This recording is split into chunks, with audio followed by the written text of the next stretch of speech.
చూసాం, తర్వాత పిల్లలను చూసాం, తర్వాత తండ్రులను చూసాం, భర్తను చూసాం, ఇప్పుడు భార్యను చూడబోతున్నాం.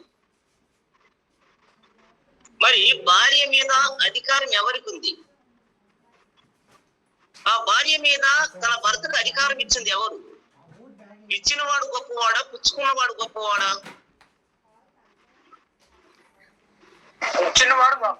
ఇచ్చినవాడు గొప్పవాడు. ఇప్పుడు యేసుక్రీస్తు గొప్ప, తండ్రి గొప్ప అంటే ఏమనాలా మనం? ఇప్పుడు సమస్తం కూడా దేవుడే యేసుక్రీస్తుకి ఇచ్చాడు. కొరింథీ పత్రికలో చూస్తాం, తీర్పు తర్వాత సమస్తాన్ని క్రీస్తు ఏం చేయబోతున్నాడు? తండ్రికి అప్పగించబోతున్నాడు. మరి మత్తయి సువార్త 28లో తండ్రి ద్వారా క్రీస్తు పొందిందేంటి? అధికారం కాదా?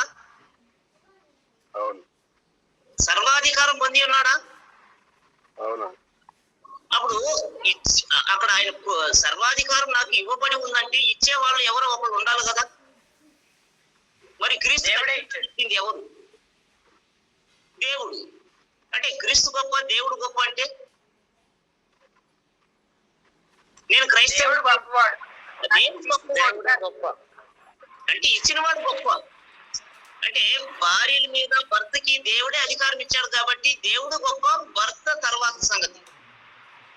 ఇప్పుడు దేవుడు భర్త అని వచ్చినప్పుడు ఎవరి అధికారానికి లోబడాలనేది మన పాఠం. అంటే మన పాఠం ఏంటి? దేవుడు భర్తకి అధికారాన్ని ఇచ్చాడు తన భార్య మీద. అప్పుడు భార్య ఎవరి మాట వినాలా? భర్త మాట వినాలి. కానీ భక్తి అని వచ్చినప్పుడు పొందిన వాడి మాట కాదు, ఇచ్చిన వాడి మాట వినాలా. ఇచ్చింది దేవుడు కాబట్టి దేవుడి మాటే వినాలా. అది మన పాఠం. సరే, భార్యని గురించి ఉద్దేశిస్తూ దేవుడు ఏమంటాడో కొన్ని లేఖనాలు చూద్దాం. కొలసీ పత్రిక 3:18 నేను చూశాను. అంటే భార్యలు తమ భర్తలకి విధేయులై ఉండడం, అది యుక్తమైన కృపను బట్టి చదువుదాం.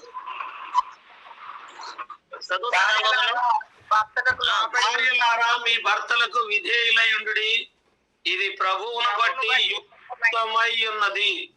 చాలు. తన భర్తలకి విధేయులై ఉండాల. మరి ఆ భార్యలకు శిరస్సు ఎవరు? అంటే భర్త ఏది చెప్పితే అదే వినాల. కానీ భర్తలు భక్తి విషయంలో భార్యకి ఆటంకాన్ని కలిగితే, భర్త భార్యకి భక్తి విషయంలో ఆటంకాన్ని కలిగి చేస్తే అప్పుడు కూడా భర్త మాట వినాలా? ఒకళ్ళిద్దరు మీట్లోకి రండి అయ్యా. మరి అప్పుడు వినాల్సిన అవసరం లేదు. కానీ అలాగని నేను నా భర్త మాట వినను, దేవుడి మాట వింటానని అనకూడదు. నీకు అధికారి ఆయన నీ శిరస్సు, నిన్ను నడిపించే నాయకుడు. నీ భర్త అంటే నీకు దేవుడితో సమానం. భర్త అంటే దేవుడితో సమానమా? భర్త అంటే అర్థం ఏమిటి? లోకంలో చెప్పినట్లు భరించేవాడు భర్త, భరించేవాడు భర్త. యజమాని 100వ కీర్తన 3వ వచనంలో దేవుడు చేస్తున్న అదే కార్యాన్ని భర్త కూడా చేస్తున్నాడు తన కుటుంబానికి. ఆయనే దేవుడు అని తెలుసుకోనండి. ఆ దేవుడు ఏం చేస్తూ ఉన్నాడో ఆలోచించండి. అక్కడ 100వ కీర్తన 3వ వచనం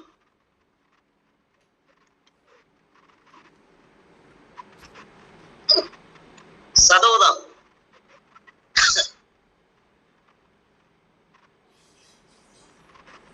కీర్తన 3వ వచనం, యెహోవాయే దేవుడని తెలుసుకొనుడి, ఆయనే మనలను పుట్టించును, మనము ఆయన వారము, మనము ఆయన ప్రజలము, ఆయన మేపు గొర్రెలము. సరే, 3వ వచనంలో యెహోవాయే దేవుడని తెలుసుకోనండి. దేవుడు అంటే ఏంటి? ఆయనే మనం పుట్టించాడు, మనం ఆయన వారము, మనం ఆయన ప్రజలము, ఆయన మేపు. అంటే పుట్టించిన దానిని విడిచిపెట్టి మిగిలిందని భర్త చేస్తూ ఉన్నాడా? మేపుతున్నాడా భార్యని? 100వ కీర్తన 3వ వచనం మరి అక్కడ మొదటి భాగాన్ని తీసేద్దాం. యెహోవా దేవుడు అని తెలుసుకుని ఆయన మనం పుట్టించాను అని విడిచిపెట్టి మనము ఆయన వారము, మనము ఆయన ప్రజలము, ఆయన మేపు గొర్రెలము. అదే దేవుడు అర్థం. దేవుని బాధ్యత, దేవునికి ఉన్నటువంటి మనం దేవునికి ఎందుకు లోబడాలంటే ఆయన ఇలాంటి అధికారం కలిగి ఉన్నాడు కాబట్టి. సృష్టికర్త నీ భర్త అయి ఉన్నాడా? యెషయా గ్రంథంలో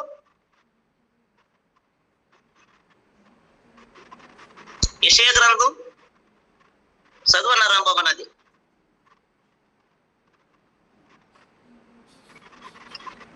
సృష్టికర్త నీ భర్త అయి ఉన్నాడని యెషయా గ్రంథంలో చూస్తాం.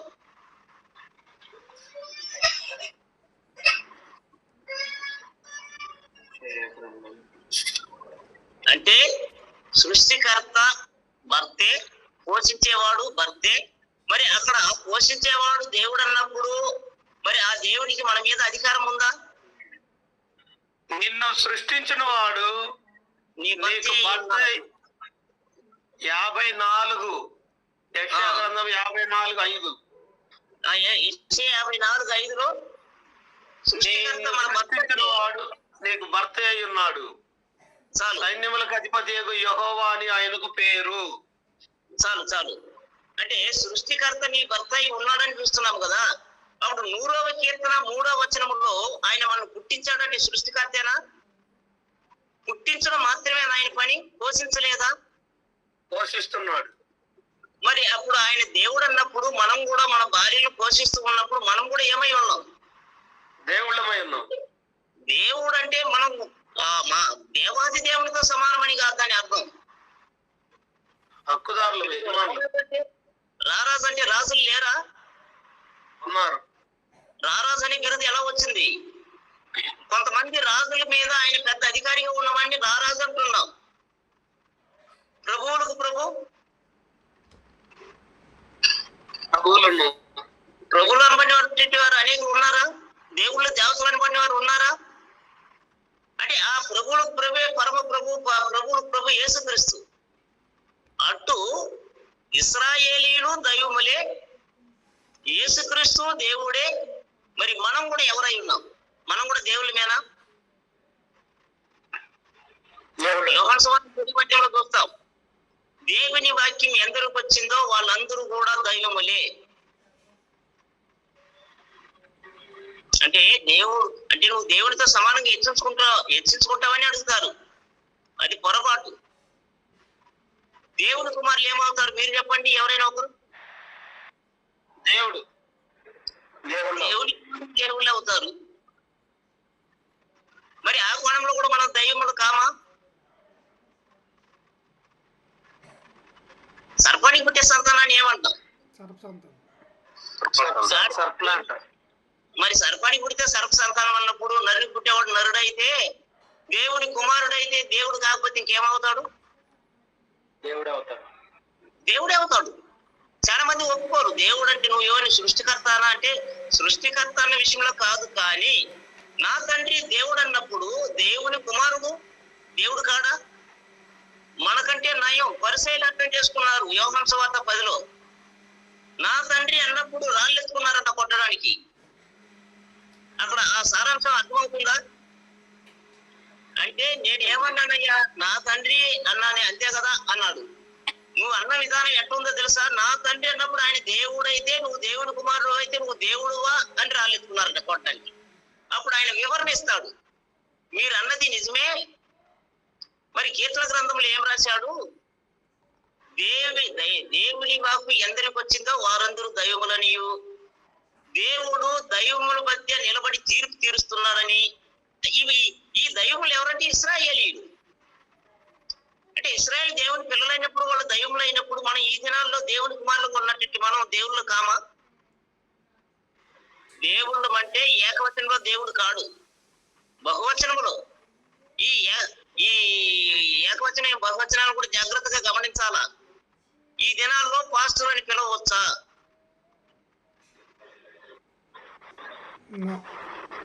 పాస్టర్ అని పిలవకూడదు. పాస్టర్ అంటే ఎవరు? ప్రధాన కాపరి. పాస్టర్స్ అంటే కాపరులు. అర్థమైంది? ఇది చాలా మంది మన ప్రభు సంఘంలో ఉన్న వాళ్ళు కూడా వ్యతిరేకిస్తారు. ఏంది నువ్వు పాస్టర్ అంటున్నారు?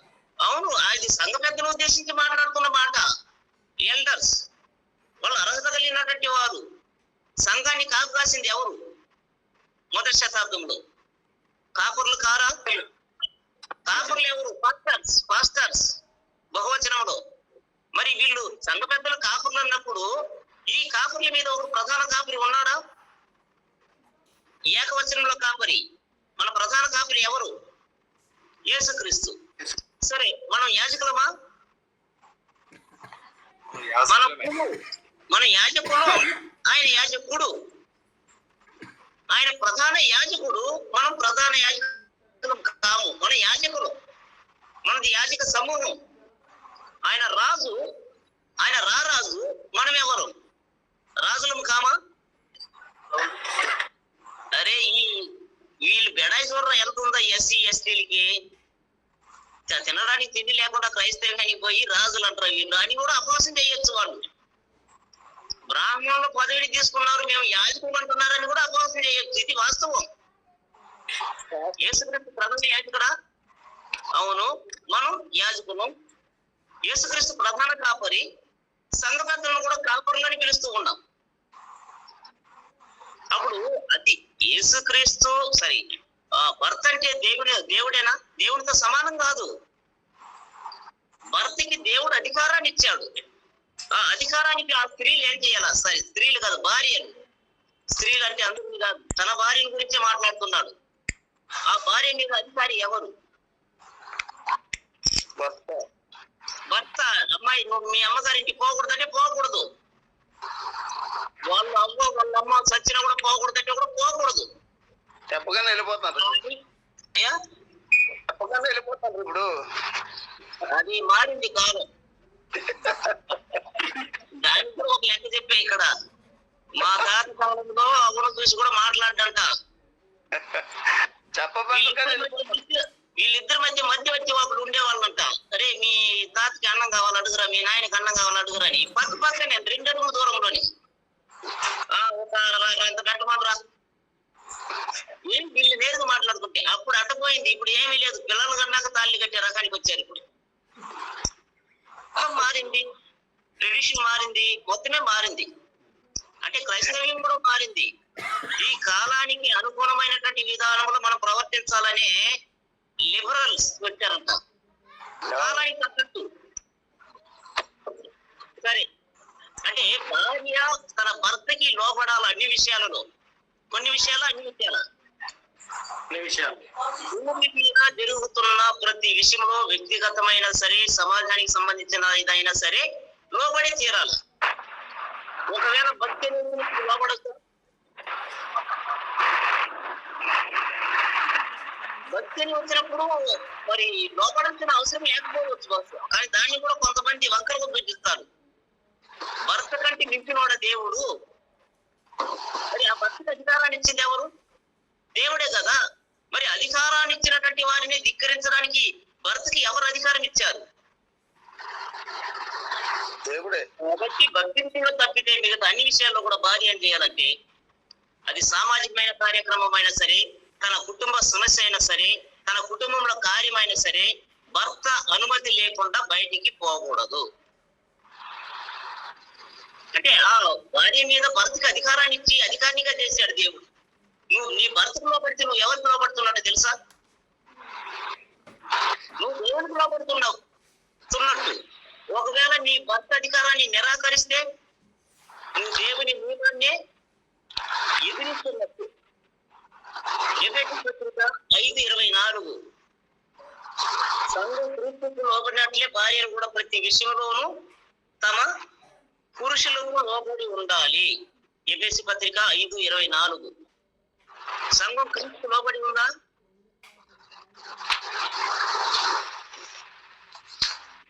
సంఘం క్రీస్తుకు లోబడినట్లే స్త్రీలు కూడా ఏం చేయాలా? తమ భర్తలకి లోబడాలి.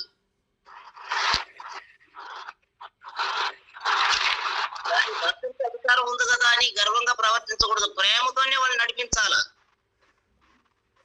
ప్రేమపూర్వకంగా నడిపించాలా, వారిని తీయని మాటలతో పెంచాలా. అట్టని లేదులే రేపు నేను సినిమాకి తీసుకుపోతానని ఆశ పెట్టడం కాదు, ఇంక ఏదో సంథింగ్ ఉండొచ్చు. అంటే చెడు కార్యంతో వాళ్ళని ఉత్సాహపరచాల్సిన అవసరంలా, అలాంటి ఉత్సాహం అవసరమే లేదంటున్నాడు దేవుడు.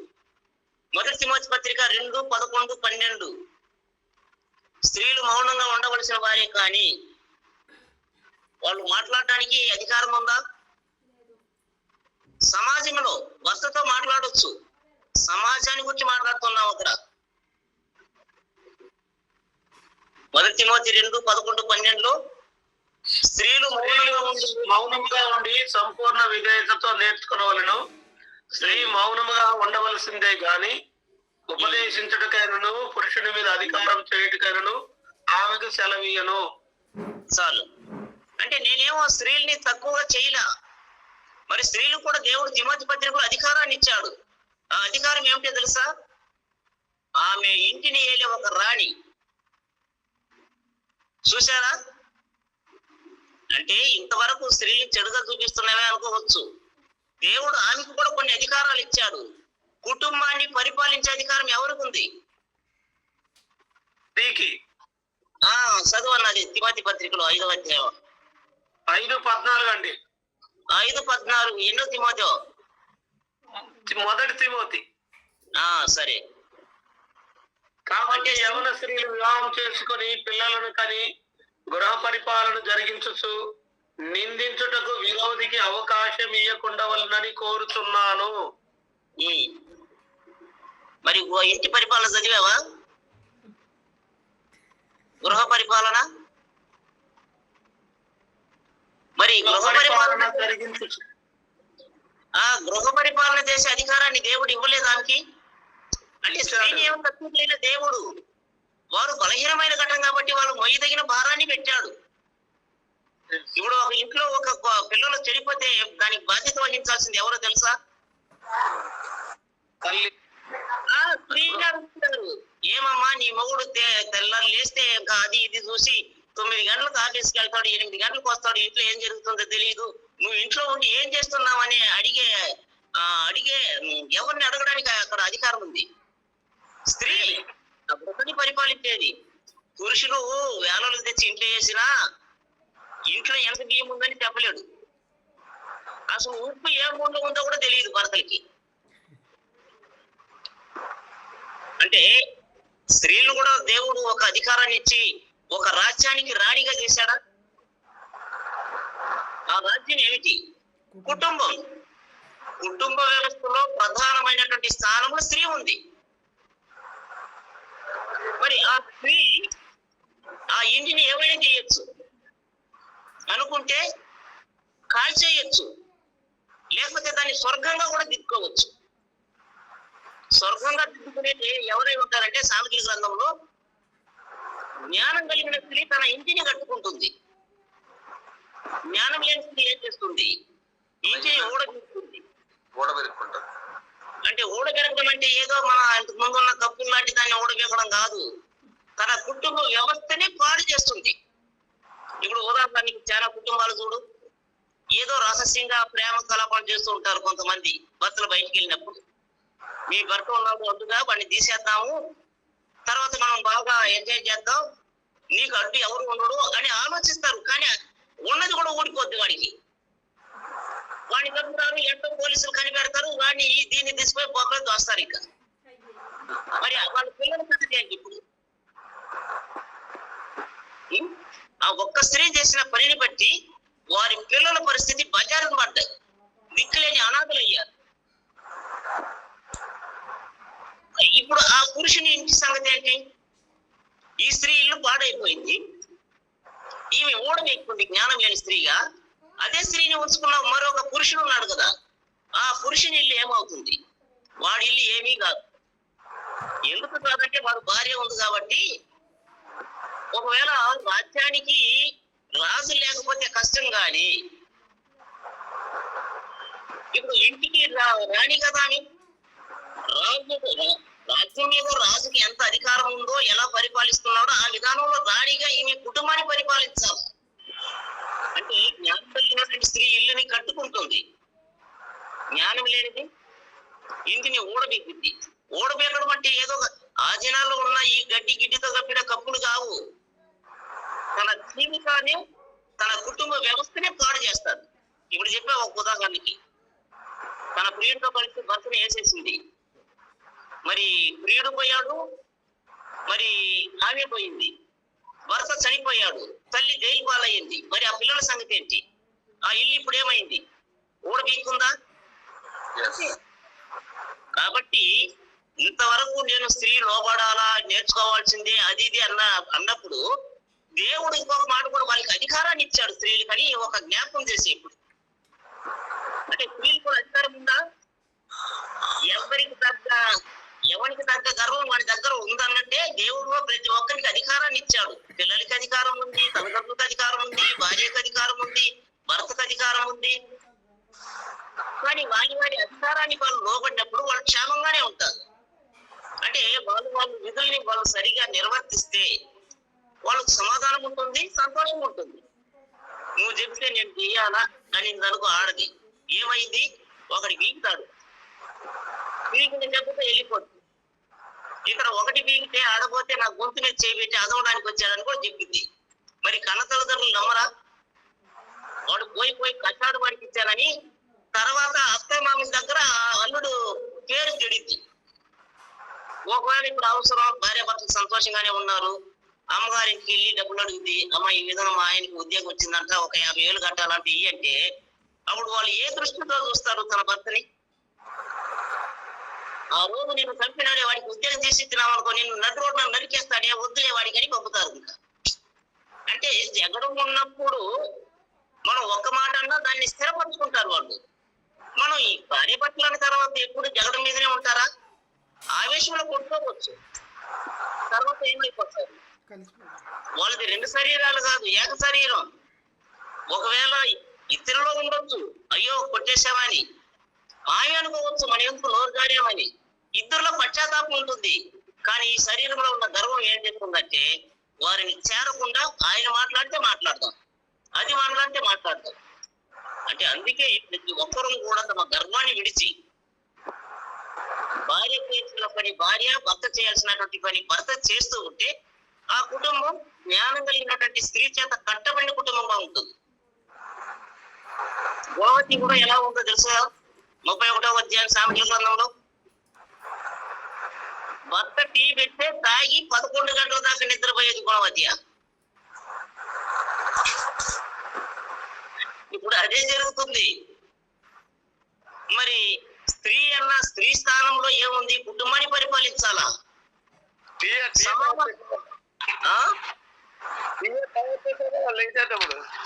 మరి స్త్రీ సమాన హక్కులు కావాలంట, పురుషుడితో పోటీ పడాలంటూ ఉంది. మరి అదే కదా చేస్తే టీ కాసి ఇవ్వడమే. కానీ ఆ పోటీ పడడం వారికే నష్టం సార్. ఎట్ట నష్టం? ఒకవేళ ఒక బ్యాంక్ ఉద్యోగంగా ఒక ఆడది పనిచేస్తూ ఉంటే వాళ్ళ ఇంటి దగ్గర 4 ఆవులు ఉండి ఒకే కోడాలు, 2 కొడుకులు, అత్త మామలు ఉంటారు అనుకో. మొగుడు కూడా పనికి పోతాడు. ఇప్పుడు వంట చేసేది ఎవరు? ముసలితనంలో మామగారు, పిల్లలు, ఆ ఆవులు ఉన్నాయి. పేడెత్తాలా, ఊడవాలా, కళ్యాణ్ చల్లాలా, వీళ్ళకి వంట చేయాలా, వీళ్ళకి సిద్ధపరచాలా, అత్త మామూలకి సిద్ధపరచాలా, తిరిగి పరిగెత్తాలా. అలాంటి చదువులు ఎందుకు? అంటే వీళ్ళు ఏం చేస్తున్నారంటే శ్రమలోకి చిక్కుకుంటున్నారు. అంటే నేను చెప్పేది దేవుడు అంటున్న కార్యాన్ని ఇలా చెప్తున్నా. గృహాన్ని పరిపాలించే అధికారం ఇచ్చాడు కదా, ఏదో కొంతవరకు చదువుకి నేను వ్యతిరేకిని కాదు, స్త్రీ విద్యకు నేను వ్యతిరేకిని కాదు. జ్ఞానం అవసరం. కనీసం బైబిల్ చదవాలన్నా, లేకపోతే కూలి పని చేసే ఒక భర్త రోజుకి 500 తెచ్చినా ఈ 500ని విభాగించి ఖర్చు పెట్టడానికి నేర్చుకునేదానికి. నేను 500 ఇచ్చాను ఏదాను, నువ్వే తీసుకోయిలా, ఏం చేశానో తెలియదంట. మరి ఆ కుటుంబం ఎలా కట్టబడతాయి? విద్య లేకపోతే. విద్య కూడా అవసరం, ఎంతవరకు? తగు మాత్రం. మరి తగు మాత్రం మించిపోతే తల్లిదండ్రులకు ఒక ఎంబీబీఎస్ డాక్టర్ గా ఉన్నటువంటి ఒక స్త్రీకి పెళ్లి కావాలంటే ఆ తండ్రి ఉరేసుకొని చావాలి ఇక లోకంలో. చదువునికే తెగ పెట్టేశాడు. ఇప్పుడు పెళ్లి దగ్గరికి వస్తే ఎంబీబీఎస్ డాక్టరా, ఇంకా డాక్టర్ చూసేవాడు తక్కువ అడుగుతాడు కట్నం. ఈ దినాల్లో పల్లెటూరులో థియేటర్ తోలేవాడు కూడా నాకు 1,50,000 రూపాయల బైక్ కావాలంట, 40,000 బెడ్ కావాలా, ఆ పుష్టింగ్ బెడ్ కావాలా. థియేటర్ తోలుకునేవాడు అడుగుతున్నాడు, మరి డాక్టర్ అడగడా? మరి హాస్పిటల్ కట్టాలా, మరి అక్కడ ప్లాట్ కొనాలా, దానికి ఒక 30 లక్షలు అవుతాయంటే 30 లక్షలు జస్ట్ బైక్ ఇచ్చినట్టే. 1,50,000 బైక్ ఇచ్చినట్టు 30,000. అంటే స్త్రీలు చదువు తక్కువ, సరే తగు మాత్రం చదువుకోవడం మంచిది. మరి ఎక్కువ చదువుకుంటే వాళ్ళకి ఇబ్బంది, చదువుకిచ్చిన తల్లిదండ్రులు కూడా ఇబ్బందికరంగానే ఉండొచ్చు. అది నేను గ్రహించిన మాట లోకంలో. మీరు కూడా ఆలోచించండి. ఒక పేదవాడు 10 ఎకరాలు పొలం పెట్టుకొని తన కూతురు ఎంబీబీఎస్ కోసం ఉన్న పొలాన్ని ఎన్ని అమ్మేశాడు. ఇప్పుడు పెళ్లి ఎక్కడ చేస్తాడు? ఎంబీబీఎస్ సర్టిఫికేట్ చూపించి పెళ్లి చేయగలడా? ఇక్కడ చదువులు పెరిగే కొద్దీ ఇక్కడ కట్నాలు పెరుగుతూనే ఉంటాయి. కాబట్టి ఆడవాళ్ళకి చదువులు అవసరం లేదని నేను చెప్పడం లేదు, కానీ తగు మాత్రం జ్ఞానం, ఆ తగు మాత్రం ఏంటి? సమాజంలో ఎవరైనా ఏదైనా అడిగగలిగినప్పుడు మన సమాధానం చెప్పగలిగినట్లు ఏదైనా ఒక లెక్కలు, లేకపోతే మన ఇంటి లెక్కలు చూసుకోవడానికి ఉంటే చాలు. ఒకవేళ స్త్రీలు ఎవరైనా మీ మధ్య ఉంటే నన్ను క్షమించమని అన్నయ్య, నేను ఆడవాళ్ళకి చెప్తుంది కాదు. సరే, అంటే ప్రతి విషయంలో కూడా తన స్వపురుషుడికి ఏం చేయాలి? వాళ్ళు స్త్రీలు లోపడాలా? అంటే ఆడవాళ్ళకి అధికారం లేదా అనే దాన్ని ఇప్పుడు చూసాం. స్త్రీలకు కూడా అధికారం ఉందా?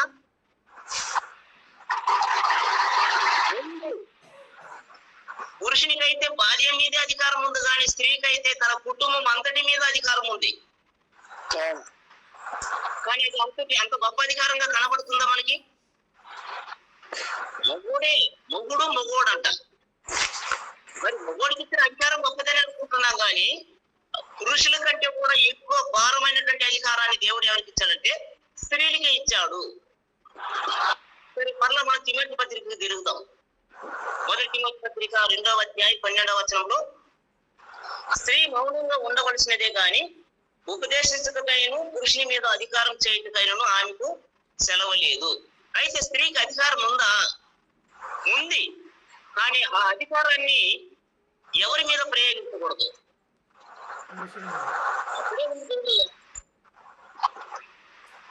ఉపదేశించటకైనను పురుషుని మీద అధికారం చేయటకైనను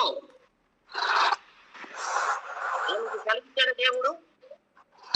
అయితే స్త్రీలకు అధికారం ఉందా? ఉంది, కానీ ఆ అధికారాన్ని తీసుకొని పురుషుని మీద ప్రయోగించకూడదు.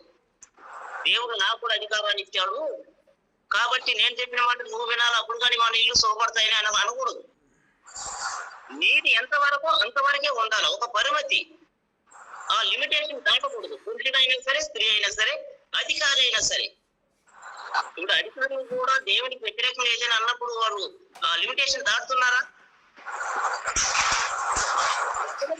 కొరకు ఏం చేయొచ్చో దాన్ని చేయమంటాడు దేవుడు. అంతేగాని ప్రజల క్షేమం కాకుండా వేరే విషయాల్లో మనం తలదూర్చడం అది మంచిది కాదని దేవుడు అంటున్నాడు. సరే, 1 కొరింథీ పత్రిక 14:34 చదువుదాం. ఉపదేశించుటకు స్త్రీలకి అధికారం లేదు. తన పురుషుని కూడా సరే, భార్య తన భర్తకు బోధించవచ్చా? బోధించకూడదు. సరే, నేను ప్రభు యొక్క ఆజ్ఞలు తెలుసు, నేను ఒక స్త్రీగా, కానీ నా భర్తకు తెలియదు. అప్పుడు నేను అతనికి బోధించకూడదు. మరి ఆయనకి నేను నేర్పాలా? ఎలా నేర్పగలను? మన ప్రవర్తనను బట్టి వాడిని రాబట్టొచ్చు. నువ్వు దయ, కనికరం, జాలి, దీర్ఘశాంతం, కోపం లేకుండా ఉండు, ఓహో క్రీస్తునందు ఉంటే ఇట్లుంటారా అని అతను కూడా మారుతాడు. అంతేగాని ఈమె కోపడుతూ ఏమండి కోపడకూడదండి అనడము, లేకపోతే ఏదో ఆమె చెప్పిన దాన్ని చేయకనే ఉండడం, ఆమె ఆటోమేటిక్ అలా చేస్తూ ఉంటే భర్త కూడా మారేస్తాడు, అవిశ్వాసి అయిన వాడైనా. అంతేగాని భర్తకు కూడా ఏం చేయకూడదు, బోధాన్ని ఇచ్చినప్పుడు బోధించకూడదు. స్త్రీలు సంఘములో మౌనముగా ఉండవలను, వారు లోబడవలసినదే కాని మాట్లాడుటకు వారికి సెలవు లేదు, ఇలాగూ ధర్మశాస్త్రమును చెప్పుచున్నది. వారు ఏమై ఇంత తమ భర్తలను అడగవలను, సంఘములో స్త్రీ మాట్లాడుట అవమానము. సరే, ఇప్పుడు వారు మాట్లాడకూడదు, వాళ్ళు అధికారాన్ని పురుషుల మీద ప్రయోగించకూడదు. అలాగైతే ఒక స్త్రీ నేర్చుకోవాలా? పాస్టర్ దగ్గరకో లేక సువార్తికుల దగ్గరకో లేక బోధకుల దగ్గరకో వెళ్ళి నేర్చుకోవాలి. అట్టి సందర్భంలో ఆ స్త్రీ ఒంటరికి వెళ్ళొద్దా? నేరుగా ఫేస్ టు ఫేస్ పాస్టర్ గారితో మాట్లాడొచ్చా స్త్రీ? మాట్లాడకూడదు. అప్పుడు ఆమె ఏదైనా నేర్చుకోవాలంటే తన పురుషుని దగ్గర నేర్చుకోవాలా? ఆ పురుషునికి తెలియకపోతే తెలిసిన వాడి దగ్గరికి తన భార్యని తీసుకెళ్లాలి. తీసుకెళ్ళినప్పుడు ఆమె మౌనంగా తల ఊవాల్సిందే గాని మాట్లాడకూడదు. నువ్వు ఏదైనా మాట్లాడాలనుకుంటే నీ శరీరంలో సగమైనటువంటి నీ భర్తతో చెప్పాలి. భర్త ఏం చేస్తాడంటే ఆ పాస్టర్ని అడగాల. ఆ పాస్టర్ కూడా నేరుగా స్త్రీకి చెప్పకూడదు. ఆ పాస్టర్ కూడా ఎవరికే చెప్పాలా? భర్తకి చెప్పాలి. భర్త వెళ్ళి భార్యకి చెప్పాలి. అంటే భార్యను పాస్టర్కి మధ్యవర్తిగా ఉండాలి భర్త. ఇది అర్థమైందా? అయ్యా, ఇది అర్థం కాకపోతే మరలా రిపీట్ చేస్తా అని కదా. అలాంటప్పుడు మరి ఇంకా స్త్రీ సంఘానికి మరి రావక్కర్లేదు కదా, భర్త చెప్పచ్చు కదా ఇంటికాడ. అవును. ఇప్పుడు అంటే ఇప్పుడు సమాజంగా ఎందుకు వస్తున్నాం? ఇప్పుడు కూడి రావడంలో గల ఉద్దేశం ఏమిటి?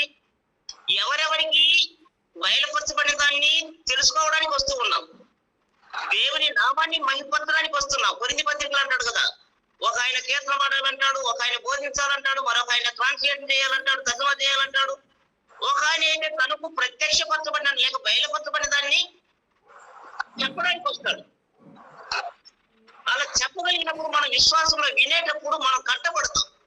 ఇప్పుడు మన గ్రూప్ లో కూడా ఏం చేస్తున్నాం? ఒక క్రమాన్ని అనుసరిస్తున్నాం. మొత్తం జాషువాని చేసేట్టుగా ఒక ఆయన ఏమో ప్రార్థన చేయాలా, ఒక ఆయన పాట పాడాలా, ఒక ఆయన వాక్యం చెప్పాలా, మిగిలిన వారి వారి స్థానంలో ఉండి వాళ్ళు చేస్తున్న పనికి ఏకీభవించాలి.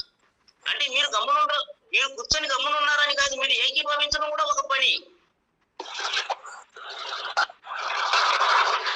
సరే, ఇక్కడ జీవిత పత్రిక 2వ అధ్యాయం 1 కొరింథీ 14:34 చూసాం.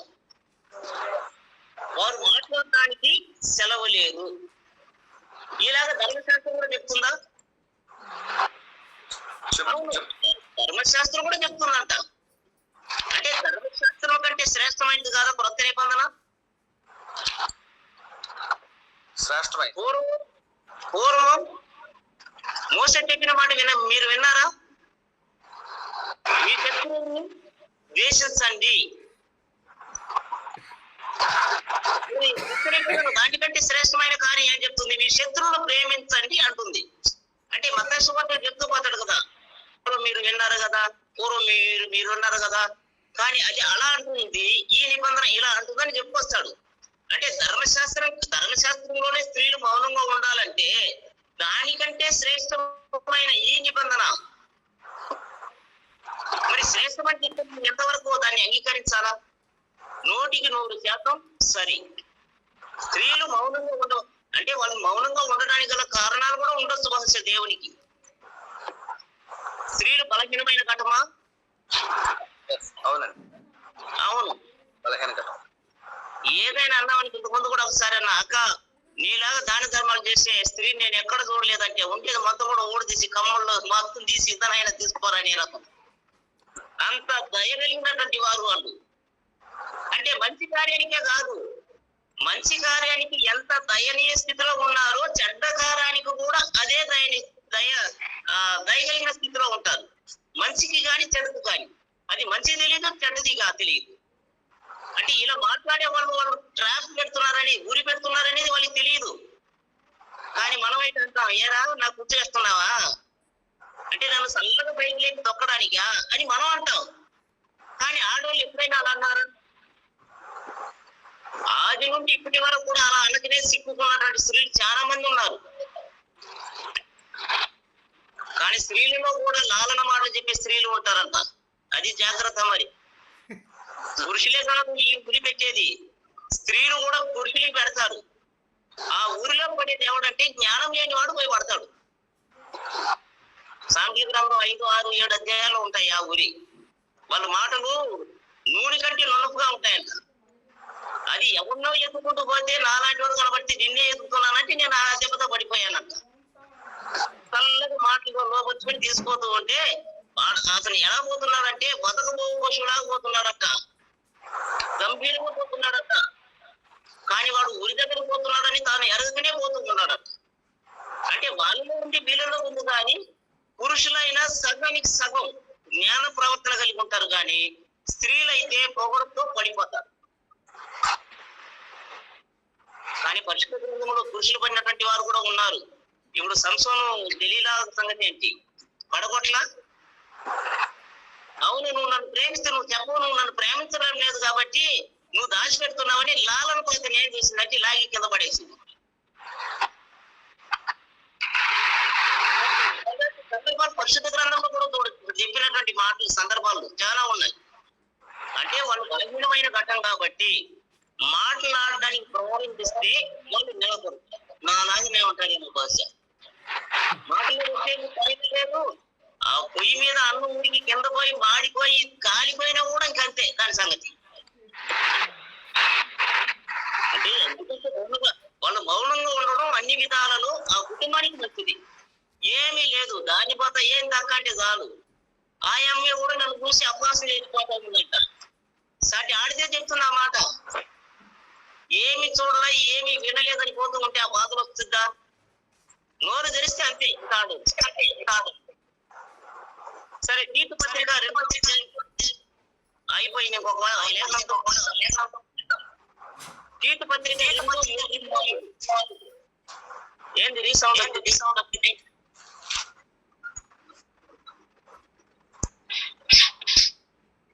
అలాగునే వృద్ధ స్త్రీలు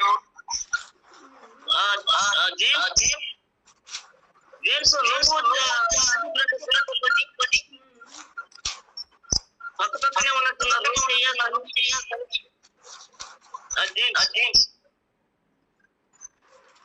పక్క పక్కకి వెళ్ళిపోండి.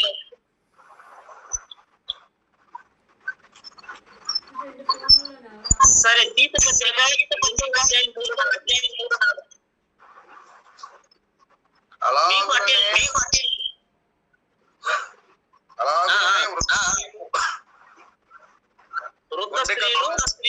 ఒండె కత్తెలను మిగుల మద్యపానాసక్తులై ఉండక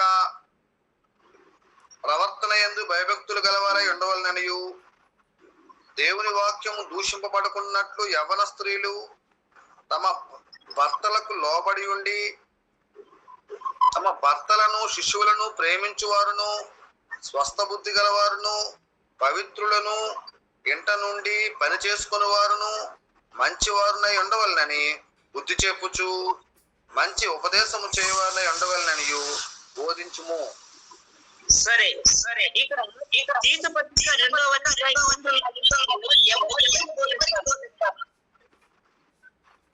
ప్రారంభంలోనే ఆల్రెడీ వృద్ధ స్త్రీలు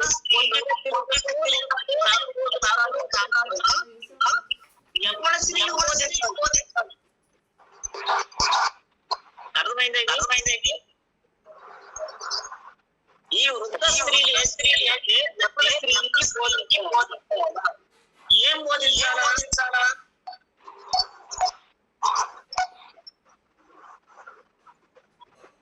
అంటే వృద్ధ స్త్రీలు యవ్వన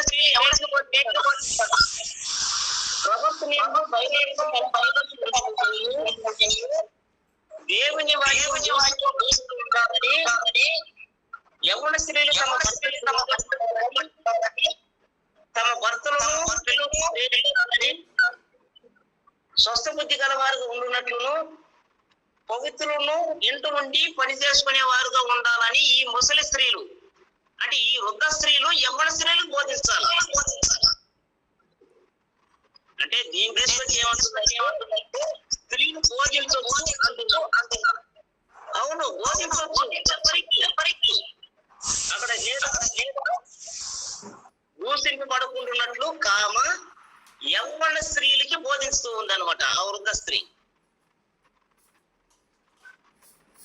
అంటే స్త్రీలు కూడా బైబిల్ ట్రైనింగ్ చేయొచ్చా, బైబిల్ బోధించవచ్చు అంటే బోధించవచ్చు. ఎవరికి? పిల్లలకి, స్త్రీలకి బోధించవచ్చు. కానీ దీన్ని కూడా కొంతమంది కఠినంగా వ్యవహరిస్తారు, కొంతమంది దీనిని వేరే డైవర్ట్ చేస్తున్నారు లేఖనాన్ని. స్త్రీలు మౌనంగా ఉండాల్సిందే కానీ మరి బోధించే అధికారం లేదంటారు. ఎవరికి? పురుషులకి బోధించకూడదు, తన సొంత పురుషునికే బోధించకూడదు. అంటే సమాజముగా కూడి వచ్చినప్పుడు పరాయి పురుషులతో మాట్లాడే అధికారాన్ని ఇచ్చాడా? ఏ ఒక్క స్త్రీ అయినా తమ స్వపురుషులకు బోధించవచ్చా? కొరింథీ పత్రికలు ఏమంటున్నాడు? విశ్వాస అయినటువంటి ఒక భార్య అవిశ్వాస అయినటువంటి ఒక భర్తను పెళ్లి చేసుకుంటే అప్పుడు ఆ విశ్వాసరాలైనటువంటి ఆ స్త్రీ తన భర్తని ఎలా విశ్వాసంలో నడిపించగలదంటే బోధించాల్సిన అవసరం లేదంట. ఆమె నడవడికిని బట్టి అతను ఏం చేయొచ్చు? ప్రభువులోనికి రప్పించవచ్చు. మరి భర్తకే అలాగైతే సమాజంలో పరాయి పురుషులు ఉంటారు కదా, వారి మధ్య ఎలా బోధించగలం? మా ఊర్లో ఒకడు ఉన్నాడు, ఇది కొంచెం బ్యాడ్ అంటే చెడ్డ సమాచారం, మీరు ఏమనుకోకండి. మరి ఎవరైనా ఉన్నారా? మనమే తప్ప మనమేనా ఉన్నాం? పిల్లోడు స్నానం చేసేదానికి చెరువులోకి పోయాం. పోతే వాడిని డ్రాయ్ తీసి చేయరా, ఎందుకు నా డ్రాయ్తో వస్తావంటే నాకు సిగ్గేస్తుంది అన్నాడు. మగ పిల్లలు లేదుకే. మరి ఇంకా స్త్రీలు ఉంటే ఎట్ట చేస్తాడు వాడు స్నానం? అంట తన స్వపురుషులకే లోపడాలా, బోధించకూడదు అంటే పరాయి పురుషులకు బోధించడం ఎంతవరకు న్యాయం? అంటే స్వపురుషులకు బోధించవచ్చా? బోధించకూడదు. మరి సొంతానికి ఎలా అయితే పరాయికి ఎలా ఉంటుంది? కాబట్టి ఇక్కడ వృద్ధ స్త్రీలు ఏం చేయాలంటే యవ్వన స్త్రీలకు బోధించవచ్చు. ఆ బోధలో ఉన్న సారాంశం ఏమిటి? తీతు పత్రిక 2వ అధ్యాయం 3-4 వచనాల్లో ఆ బోధలో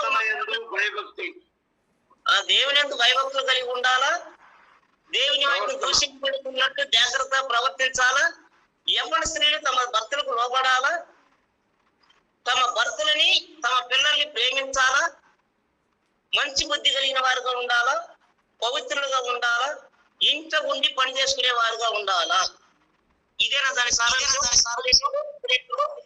దీనిని స్త్రీలకు బోధించాలి. పోదామా? టైం అయింది.